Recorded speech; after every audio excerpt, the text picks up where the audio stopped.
In this experiment, we will produce heat by electric current. Your teacher will set up the circuit as shown.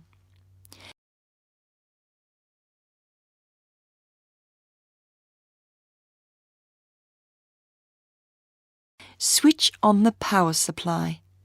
Slowly increase the current through the circuit. What happens to the wax on the nichrome wire? What is the energy conversion involved?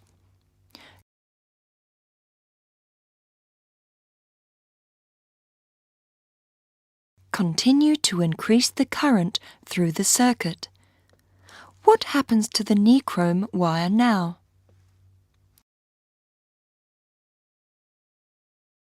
In this experiment, when an electric current flows through the nichrome wire, part of the electrical energy changes to heat energy.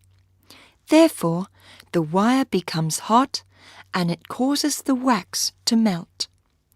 This is called the heating effect of electric current. If we continue to increase the current through the circuit, more heat will be produced. The nichrome wire becomes red hot and glows.